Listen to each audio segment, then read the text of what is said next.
Drills Talk, episode 98. In this episode, we're going to discuss the top 4 reasons to be thankful for those failures. This is based on a blog I wrote in the past entitled The Gifts Mistakes Give. So, celebrating mistakes, celebrating failures. We're not celebrating the mistake or the failure per se. We're celebrating what we get out of that failure.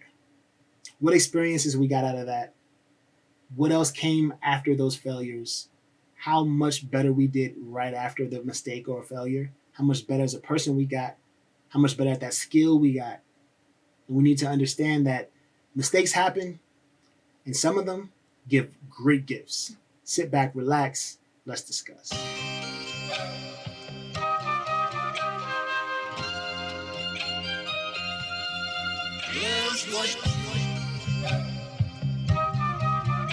Drills Talk, episode 98. In this episode, we're going to discuss the top 4 reasons to be thankful for those failures. But before we get started, please like, subscribe, show your love however you would like to show your love. Here we're an entrepreneurship-based channel. Every Monday, a new blog. Every Wednesday, a new Drills Talk. And every Friday, I release an instrumental produced by yours truly to bring your weekend in the right way. Let's get started. Number 1. Number 1 is loads of opportunity. You have to understand how many great things were discovered or created because of failures. Just take a look. After this video, go and search mistakes that created or mistakes that discovered, and just see the plethora of information, like pages of information, items you use today, medicines you use today. It's just like, it's crazy how much we do by mistake. So don't ever beat yourself up for making a mistake. You trying to do something, do it your best. Don't go in expecting to fail, but you go in doing your best. You can run into inventing something or discovering something that the entire world needs and then wouldn't be able to imagine to live without. Because you took the time to put your best foot forward. Although you made a mistake, you stumbled onto something the entire world needed. You stumbled onto something the entire world would enjoy long after you're gone. Loads of opportunity. You're going out and you want to be an actress or an actor, and you're trying out and you don't seem to be getting any of these roles. But before you know it, you're looking at your social media and you've met 10, 20, 30 people in the industry that you wouldn't have met without going out there and trying. And now those 20 or 30 people, if you stay in touch with them, can reach back and give you opportunities that you wouldn't have if you wouldn't have went out there and failed. Don't be afraid to fail. Put yourself out there, meet people, rub shoulders. People will respect that. People will see that you're working. Everything doesn't work out the exact way we want it to, but if you're meeting people, you'll be surprised how much opportunity comes in the midst of failure. Number 2. Number 2 is the knowledge and lessons that come from failure. So let's say, it doesn't work as great as number 1 and you don't see any opportunities piling up. But the level of knowledge you have. Let's, keep it with acting, or we can go into music. So let's just say acting and music, right? And there's plenty of different fields, but I happen to be in both of those, so I'm talking about those. So let's say acting. You're going into all of these auditions and you're sitting there and you're thinking that you got the parts and, you're killing it.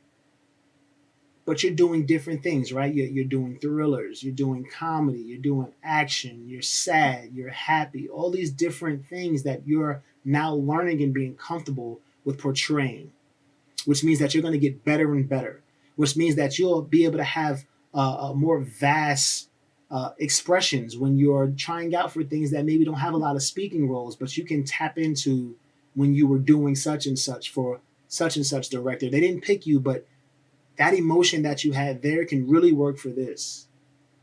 That's the knowledge and the lessons. You're getting better and better. So in music, there's really no rules in music. Like if I'm talking production, it just has to sound very good, right? Of course, there are, if you go and you study music, you see that there are rules, but it really comes down to sounding great. It really comes down to impressing the person who has not studied music. Those are the masses. So yeah, if you are not impressing the person who went to school for, 5, 6, 7, 8 years and are masters of quote unquote music, how many of those people are there? Maybe tens of thousands, hundreds of thousands. How many people enjoy music? Billions. Okay? So music is something different to where your lessons and your knowledge should be focused on impressing the masses and not the masters. Number three. Number three is delayed gratification. Delayed gratification. Patience and waiting and not getting exactly what you want when you want it. Like no microwave. I have to wait until it bakes in the oven. That, yes. Practice and embracing waiting. Delayed gratification allows you to be okay with a failure or two because we know that failures are setbacks and we see them as time wasters. I didn't succeed. Now I have to do it again. Now I have to try again. But delayed gratification is saying, okay, well, let's be realistic. This probably wasn't going to come instantly. Of course, I'm going to try to get it as early as I can. But I understand that things take time. And you know what? I'm going to be happier through the journey when I get to that destination because of all the knowledge I pick up, all the lessons, all the opportunity. Without that, if I succeeded the first time, I wouldn't have got those other opportunities. I wouldn't have learned those lessons. If you're creating something, you wouldn't have run into that mysterious creation or discovery you made you multi-millions of dollars based on your mistake. Because if you succeed exactly what you want to do the first time, there's no room for any of that. Now, I'm not trying to convince you to want to fail. I'm just telling you that when you do, it's not a big deal because you're giving yourself more opportunity to discover other things, get better at what you're doing. Instant success is not going to give you those, meaning that you're not going to get any better than what you are because you feel that that's the secret serum. And naturally, we're going to continue to do that, right? We're not going to try to get better. Oh, this works. So I'm going to keep replicating that. And then when the masses don't consume that in whatever field you're in anymore, you have nothing. And you don't know delayed gratification. So you're like, oh, well, it must be over. Let me go ahead and move on in life. And why? Because that instant success took away your ability to grasp and understand delayed gratification. Don't let that happen to you. Failing is not the end of the world. Failing is an opportunity. Failing is a lesson. Failing is knowledge. Embrace it. Number four. Number four is it benefits the future you. We've talked about all the ways. Multiple opportunities, more knowledge, more lessons, enabling delayed gratification and being okay with it. Those are traits that most people don't have. They don't have the knowledge because they succeeded very early. They don't have the opportunities because they didn't have the chance to fail and meet more people. They succeeded very early, so their circle is very small.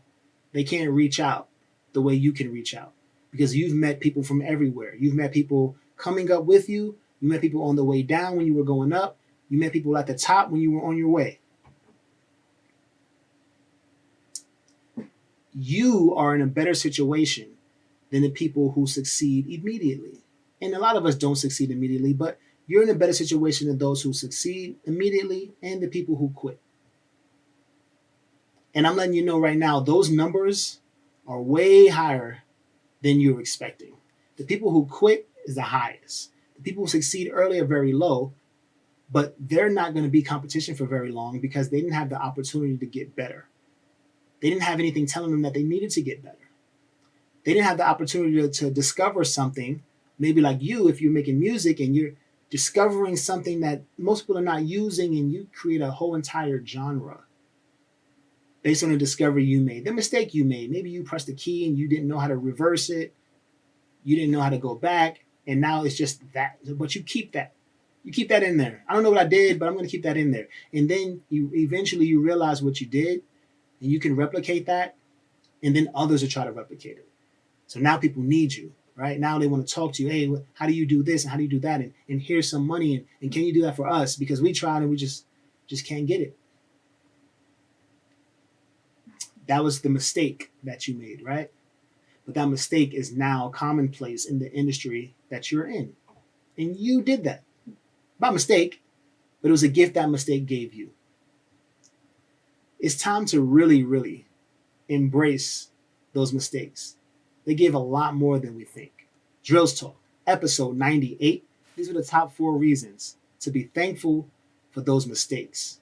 Yeah, I know. Sounds crazy. Thanks for listening. Thanks for watching. It's drills.com. Check this shit out. It's Drills.